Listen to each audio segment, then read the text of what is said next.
mais para Deu. provar. Agora, recorder, yes. Tá gravando. Então, a gente teve os problemas técnicos, mas vamos começar de novo nossa parábola. Já oramos aqui juntas. E hoje vamos falar da parábola da candeia, que vai nos trazer muito sobre a verdade, o evangelho e como a gente vai propagar a nossa luz que Deus nos deu, para que a gente possa iluminar o ambiente em que a gente estiver inserido. Deixa eu mutar aqui. Amém? Então a gente vai começar lá em Marcos. Se vocês quiserem abrir em Marcos, é Marcos 4. Muitas das parábolas que a gente já estudou de Mateus também estavam em Marcos, a gente não vai repetir. Então iniciamos esse livrinho, mas não vão ter muitas, já vou avisando. E o que mais? O Marcos, ele tem uma visão de urgência, como eu já falei antes, de mensagem da cruz. Então é uma mensagem assim com detalhes que te dão uma impressão de que tá para acontecer a qualquer momento, né? Mais intenso. Marcos ele é mais intenso. E vamos então para a parábola da candeia. A gente vai pegar Marcos 4:21, do 21 ao 25, tá? Vai falar assim: E também lhes disse, Jesus: Ninguém traz uma lâmpada para ser colocada debaixo de uma vasilha ou de uma cama. Acaso não a coloque em lugar apropriado? Portanto, não há nada oculto senão para ser revelado, e nada escondido senão para ser trazido à luz. Se alguém tem ouvidos para ouvir, ouça. Considerem atentamente o que vocês estão ouvindo. A medida com que medirem será usada para medida como medida para vocês, e mais ainda, será acrescentado a vocês, pois o que tem, mais lhes será dado, e o que não tem, até o que tem, lhes será tirado. Eu vou ler para vocês o paralelo dessa parábola em Lucas 11, 33, 36, que ela tem alguns fatos, algumas escritas adicionais. Começa igual. Ninguém, depois de acender uma candeia, a põe em lugar escondido, nem debaixo do alqueire, que é a vasilha também, mas no velador, a fim de que os que entram vejam a luz. São os teus olhos lâmpada para o teu corpo. Se os teus olhos forem bons, todo o seu corpo será luminoso. Porém, se os teus olhos forem maus, todo o seu corpo ficará em trevas. Repara, pois, que a luz que há em ti não sejam trevas. Portanto, se todo o teu corpo for luminoso, sem ter qualquer parte em trevas, será todo resplandecente, como a candeia quando te ilumina em plena luz. Amém, gurias? Eu vou falando, essa é a parábola toda, agora a gente vai desmiuçar um pouquinho. Então, o que que seria a candeia, né, gente? Lamparina, lâmpada, candeia. Ela é uma pequena lâmpada de óleo que ela era um objeto muito comum nos lares do antigo Oriente Médio, e ela era normalmente feita de argila e a função dela era iluminar o ambiente durante a noite.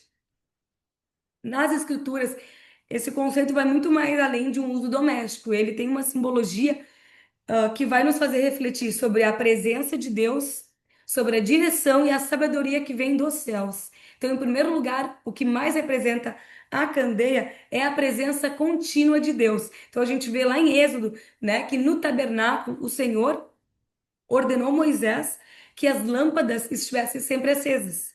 A luz constante simbolizava a presença ininterrupta de Deus no meio do seu povo, né? Fala lá em Êxodo 27:20: Ordenarás aos filhos de Israel que te tragam azeite puro de oliveira, batido para o candelabro, para que haja lâmpada acesa continuamente. Então, essa chama constante, ela nos lembra do quê? Que Deus está sempre presente, oferecendo essa orientação. E o segundo ponto, que é a simbologia mais importante, é sabedoria e direção. Lá em Salmo 119, 105 fala: Lâmpada para os meus pés é a tua palavra e luz para o meu caminho. Amém? Então a palavra ela é como se fosse uma candeia que ilumina o caminho nos tempos de escuridão e nos tempos de dúvida e de confusão que nós temos. Então, quando tudo parece escuro ao nosso redor, a palavra de Deus, ela é a nossa lanterna, ela clareia as nossas decisões e restaura a nossa esperança. E ali fala sobre o lugar apropriado, né? Fala, ele também lhes disse: traga uma lâmpada para ser colocada debaixo da vasilha ou da cama. Acaso não a coloque em lugar apropriado? Então, Lucas, quando ele fala, ele comenta ali que é um lugar escondido, né? Que é o embaixo da cama, ou embaixo do alqueire, que também é um tipo de vasilha que era usado para medir os grãos. Então, tinham vários tamanhos ali. Mas imagina. nos parece uma ideia absurda. E realmente Jesus ele falou dessa maneira e por ironia, por dizer que jamais alguém faria alguma coisa assim, né? Porque vai colocar uma lamparina embaixo de uma cama é capaz de até gerar um incêndio, fazer algo bem pior. Então tem um risco de incêndio. Como é que ele vai sugerir? Então era bem pelo contrário. Ele não está falando de uma lógica doméstica. Então ele usa esse absurdo para confrontar a gente com uma realidade espiritual. E o porquê que ele usou essas duas simbologias, né? Primeiro ele falou ali debaixo de uma vasilha. Então, uma lamparina debaixo de uma vasilha. O que que pode representar isso para nós? No decorrer da nossa vida, da nossa jornada de fé, a gente chega numa etapa da nossa jornada em que a nossa fé, ela às vezes pode parecer uma inspiração, uma tradição, um dado demográfico. E a gente, né, muitas vezes, acho que na nossa infância, na nossa adolescência, eu mesma preenchi um formulário desses que tem um questionário e pergunta lá qual é a sua religião, né? E a gente preenche, responde, mas baseado naquilo que a gente conhece, né, nas nossas tradições ou naquilo que a gente pensa que conhece. E muitas vezes a gente faz isso sem nem refletir nessa pergunta.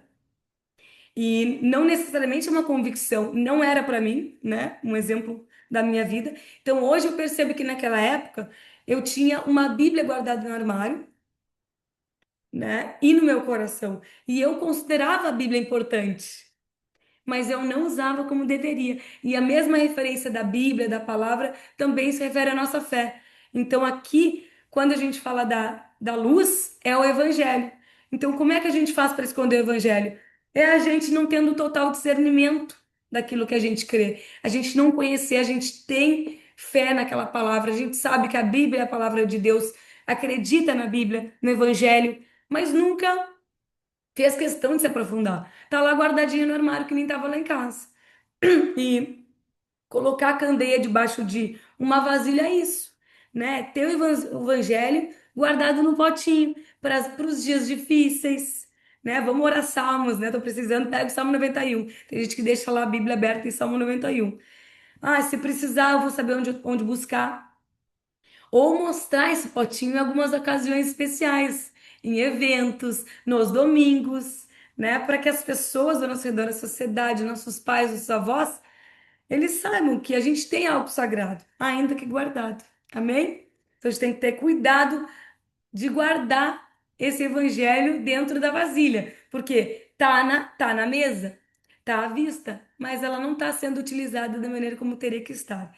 E o outro fator que ele falou foi as lamparinas embaixo da cama. Em outro lugar falou escondido, lugar escondido ali em Lucas, né? Então, se colocar essa vasilha, essa luminária debaixo da vasilha já é um desperdício, e esconder debaixo da cama é muito mais grave, convenhamos. Então, isso significa o quê? Quando a gente tem acesso à palavra, a gente se abastece da palavra nos dias difíceis e inclusive nos dias bons, mas a gente não coloca em prática. Então é quando o evangelho ele se torna algo pessoal demais, né? Quase como se fosse um item secreto ali, uma preciosidade, um tesouro escondido, que ele serve só para ter aquele checklist cristão. Tenho a Bíblia e leio. Mas ela fica ali, guardada embaixo da cama, que simboliza o quê? Privado. A tua cama é o lugar que tu chora, é o lugar que tu derrama as tuas lágrimas no travesseiro. Então, tu usa aquilo só para ti mesmo. E a gente lê, ora, frequenta, consome, mas não transborda. E, gente, a luz fica escondida sob o conforto da nossa rotina, sobre as desculpas que a gente tem timidez de falar, não temos ousadia para falar sobre a palavra, e também sobre o peso das próprias lutas. Às vezes a gente está tão envolvido com as nossas batalhas que a gente não deixa transbordar aquilo que a gente recebeu. Aleluia! E a gente até tem o conhecimento das promessas, o discernimento do poder e da bondade de Deus, mas a gente não multiplica aquilo que a gente recebeu. Então, conhecer a palavra e não viver ela é ter a candeia acesa, mas debaixo da cama. É caminhar com Deus, mas só para benefício próprio, para nós mesmas. Então, a gente esquece que essa luz não é só para o nosso caminho, mas para todos ao nosso redor. A presença do Pai revelada em nós não é para a gente se contemplar ser contemplada em segredo, mas para que ela seja percebida, desejada e seguida pelos outros. Então, é um privilégio nós termos acesso, mas é desperdiçado. Ali, Mateus 5, 14, 16 fala: Vós sois a luz do mundo. Não se pode esconder uma cidade edificada sobre um monte. Assim também, brilhe a vossa luz diante dos homens, para que vejam as boas obras e glorifiquem o vosso Pai que estás no céu. Eles veem as nossas obras, eles veem a nossa conduta, a nossa transformação, os nossos milagres, os nossos testemunhos, e eles glorificam a Deus que está no céu. Amém? Então, qual é que seria o lugar próprio para colocar essa lamparina? Diz ali, no velador.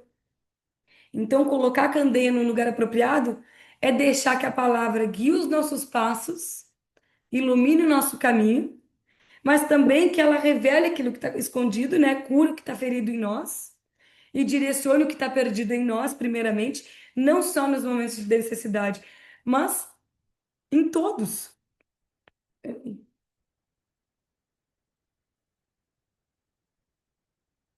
Então, quando a gente começa a viver esses princípios, a candeia ela é o quê? Retirada de dentro da vasilha. Então, a palavra deixa de ser um símbolo guardado e passa a ser uma luz ativa. E a jornada não termina aí, né? A gente colocar no velador é mais do que tornar a palavra acessível para nós. Não é só tirar a vasilhazinha de cima, né? É permitir que ela ilumine o ambiente ao redor, é colocar em posição de destaque, né? Como Jesus falou, para que todos que entrarem na casa vejam a luz. Lucas 11:33. Então, nós usamos a candeia para trazer à luz as nossas práticas, nossos pensamentos, relacionamentos e decisões, mas não para nos enaltecer, mas para servir de testemunho para que nós sejamos luz neste mundo. Então, vós sois a luz do mundo, não vamos esconder, né? Uma cidade edificada, que significa isso, que a gente foi edificada, que a gente foi melhorada, que a gente foi curada, não tem como a gente esconder isso, né? Que é para ser testemunho. E lá em Filipenses, só para pegar algo lá no Novo Testamento para rebater, 2, 14 e 15 diz: Fazei tudo sem murmurações nem contendas, para que vos torneis irrepreensíveis e sinceros filhos de Deus, inculpáveis no meio de uma geração pervertida e corrupta, na qual resplandeceis como luzeiros no mundo. Amém? Luzeiros ou astros. Nós seremos luz para quê? Para em meio a uma corrupção, em meio a um mundo perdido, não adianta a gente ficar murmurando e brigando politicamente. Ai, o meu partido pensa nessas pessoas, o meu nessa. Ai, vamos fazer justiça, vamos se posicionar. Não adianta. Porque é justamente para a gente fazer o contrário. É para a gente, sem contenda, se posicionar e ser luzeiro e ser testemunho de que nós refletimos esse amor nas outras pessoas, dependente de quem elas sejam, do que elas acreditam, né? Então, a luz, o que ela revela, né, a palavra, ela não pode ficar oculta. Então a gente passa para o próximo ponto aqui, que é Marcos 4, 22 e 24. Portanto, não há nada oculto, senão para ser revelado, e nada escondido, senão para ser trazido à luz. Se alguém tem ouvidos para ouvir, ouça. Considerem atentamente o que vocês estão ouvindo. Então, o que que realmente essa candeia ela ilumina? O que está oculto que tem que ser revelado? Como que a gente vai iluminar o ambiente para aqueles que entram na nossa casa? E a gente vê a resposta lá em Mateus 10, 26. Mas o que realmente, opa, desculpa.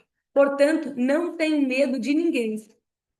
Tudo que está coberto vai ser descoberto, e tudo que está escondido será conhecido. O que estou dizendo a vocês na escuridão, repitam na luz do dia. E o que vocês ouviram em segredo, anunciem abertamente. Não tenham medo daqueles que matam o corpo, mas não podem matar a alma. Porém, tenham medo de Deus, que pode destruir no inferno tanto a alma como o corpo. Por acaso não é verdade que dois passarinhos são vendidos por algumas moedinhas?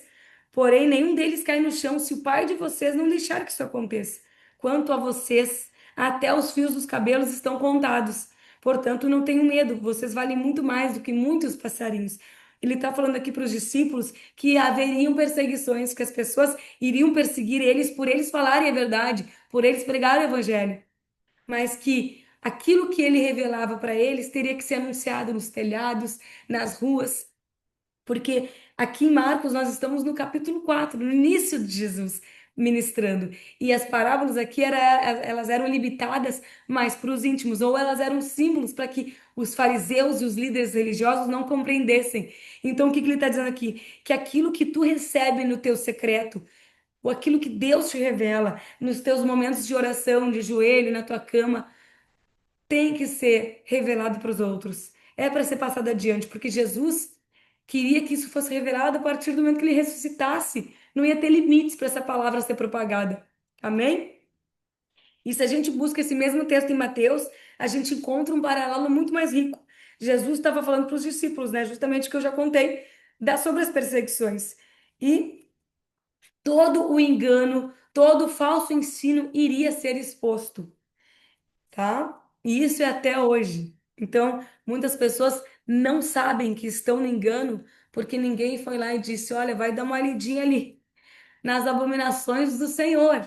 Falei muito essa semana sobre essas coisas. Então, Jesus ele nos conforta e nos exorta a não termos medo de nos posicionar, né? De lutar pela verdade do Evangelho. Então, a gente não foi iluminado para que a gente esconda, mas para que a gente possa revelar. A candeia que a gente recebe é a própria palavra viva. E ela é constante, ela é reveladora. E ela vai denunciar a hipocrisia e vai revelar o caminho. E vai transformar as pessoas que se aproximam da nossa vida. Então, que a gente possa ser uma candeia noveladora, sem medo, sem vergonha, sem reserva, para que todo mundo que entre na nossa casa, que entre na nossa vida, que entre no nosso Instagram, possa ver o Pai. Amém? E ali, gente, tem uma admoestação, né? Tá divertindo que a sua luz, não, que a luz que há em ti não sejam trevas. Mas que estranho a gente pensar assim, né? Como é que a luz que a gente tem vai virar trevas? Eu fiquei me perguntando. E o que que diz, né? Lá em Lucas 11 fala que são os teus olhos, vou só repetir aqui. São os teus olhos, lâmpada para o teu corpo. Se os teus olhos forem bons, todo o teu corpo será luminoso. Mas se forem maus, todo o teu corpo ficará em treva. Repara, pois, que a luz que há em ti não sejam trevas. Então, recapitulando, é por meio dessa luz que o Evangelho ilumina a nossa própria vida. Então, nós somos transformadas a partir desse ponto. Para quê? Para que nós nos tornemos. Pode falar, Mônica. Consegue desmutar? Desculpa aí, mas mostrou aqui para mim que a reunião vai terminar em 10 minutos. Que barbaridade, né? O tempo aqui, não sei se isso Não, a vai gente valer ou termina, a não. gente, quando cortar, a gente abre outra. Vamos tentar, Então, estou te né? avisando, tá? Não é possível, gente, essas tribulações rolando aqui no meio. Mas, enfim, vou Jesus. tentar ser um pouquinho mais rápido.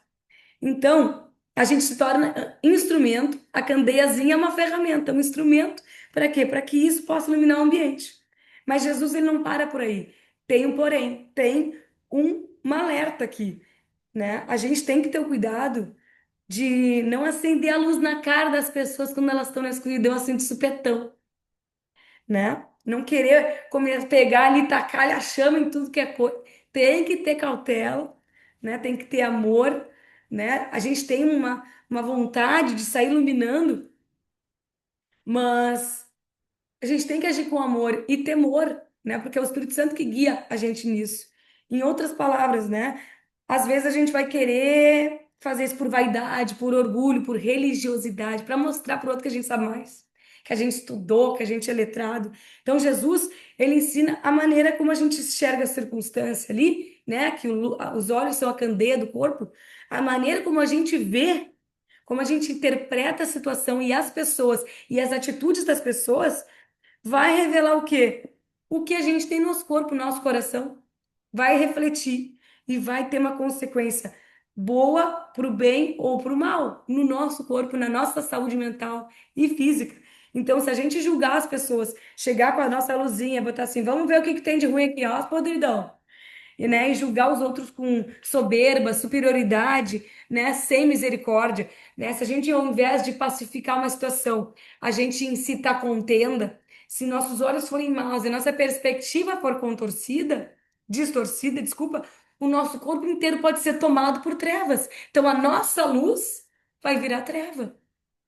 Basicamente vai se apagar a nossa lamparina. E aqui tem um alerta, né? Como é que é possível a nossa luz virar treva? Porque às vezes a gente pensa que nós somos o centro da iluminação, como se a luz viesse da lamparina. Mas, gente, a gente pode achar a estrelinha, o astro, a luz do mundo. Mas a gente tem que lembrar uma coisa, que a candeia não é a fonte da luz. A luz que ilumina vem do fogo, e a Bíblia fala que Deus é fogo consumidor. Então a gente é só um instrumento. A chama ela é o quê? A presença de Deus, o Espírito Santo que acende a lamparina. Então é ele quem decide como é que e por onde a gente vai clarear. Então a gente tem que ser colunas de, né? Seja através da lamparina, ele pode usar lamparina, ele pode usar uma coluna de fogo, como ele fez em Êxodo, e até mesmo uma sarça ardente no meio do deserto. Muitas vezes essa sarça ardente pode ser alguém que ninguém dava a mínima, uma pessoa que ninguém nunca imaginou que fosse ser usada por Deus, né? E mesmo assim ele vai lá e pega um arbusto para se incendiar, para se encher da presença dele. Então, se nós esquecermos disso e acharmos que o brilho é nosso, que o mérito é nosso, então a nossa luz vai virar treva, porque a luz nunca foi nossa, nunca veio da gente, né? Então, a candeia sem fogo, ela não tem utilidade, né? Ela não serve para iluminar, não aquece, ela não transforma nada. E ela pode sim acabar debaixo da cama, esquecida numa vasilha e apagada em trevas. Amém? E eu vou fechar aqui, acho que a gente está boa no tempo, apesar de todos os perrengues. Lá em Marcos, para fechar, 4:25 fala assim: Pois ao que tem, mais lhe será dado, e ao que não tem, até o que não tem lhe será tirado. O que que significa aqui? Que uma coisa é certa: quanto mais nós buscarmos o Evangelho, quanto mais a gente estudar, meditar, viver, ensinar, clarear o ambiente, mais nos vai ser revelado, mais Deus vai nos dar, porque Deus. Ele tem esse princípio de eternidade, né? Isso é parte do caráter de Deus, que ele é insondável. Insondável são os teus desígnios, né? E não há fim para o que ele pode revelar. Ninguém, exceto o Filho, conhece plenamente a imensidão da sabedoria da pessoa do Pai. Mas à medida que a gente acessa, que a gente recebe, mais ele derrama. E, gente, eu tenho aprendido isso. A gente já fez quanto? Mais de 15 parábolas. É inacreditável, gente. A profundidade que a gente está indo. É inacreditável, né? E glória a Deus. Isso é um motivo da gente adorar o Senhor, porque é muito especial, né? Mas a gente pensa assim, eu nunca fui estudiosa, vou confessar para vocês, eu jamais seria advogada e médica, porque as pessoas têm que estudar e renovar aquilo ali a vida inteira. Eu nasci com marketing no sangue, marketing ele já tem uma coisa única, que a pessoa é criativa e cria coisas do zero. Mas eu estudar, só a palavra de Deus, gente. Livros que eu já li na minha vida, foi a Bíblia, o único livro do mundo, mesmo indo para o colégio, era que li com a minha mãe ainda, ela lendo comigo. Ela que lia, tá? Meu pé de laranja lima chorava toda vez, li umas 3 vezes, né, mãe? Chorava, chorava, chorava. O único livro, gente, que eu li real, assim, ó. Aí tem uns ali de empreendedores, mas também nem, não fui muito. Eu peguei um resumo, eu acho. Mas, gente, quanto mais a gente busca o evangelho, mais a gente entende de ciência, mais a gente entende de biologia, mais a gente entende de psicologia, mais a gente entende de tudo, gente. É inacreditável. E vai chegar, mas assim, a gente não pode se desesperar, vou estudar o resto da vida. Não necessariamente. A gente não vai estudar por toda a eternidade, porque um dia vai nos ser revelado, porque um dia a gente vai ter face a face esse acesso que Adão e Eva tentaram buscar lá no Éden, porque conhecereis a verdade. Como é que falou?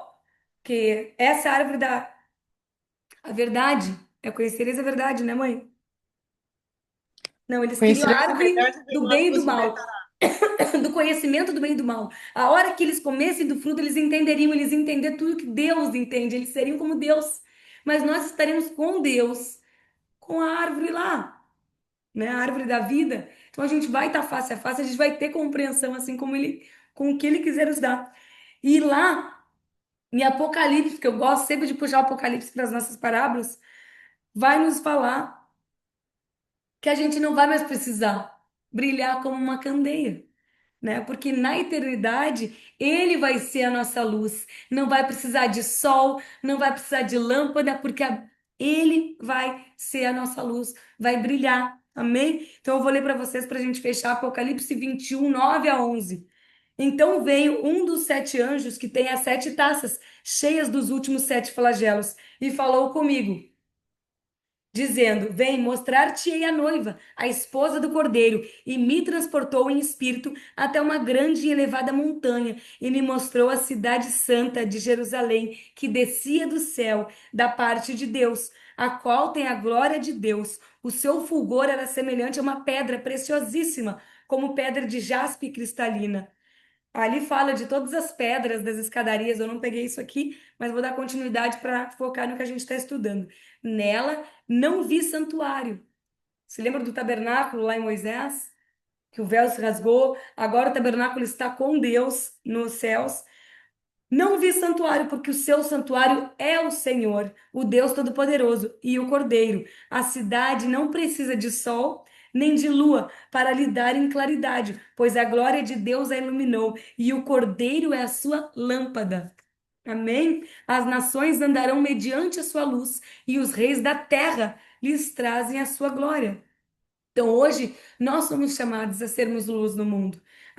Nós somos candeias frágeis, carregando esse óleo do Espírito e a chama da palavra, né? Então, a gente, guiada pela Escritura, a gente é iluminada por Cristo e a nossa missão é brilhar em meio às trevas, com humildade e com constância.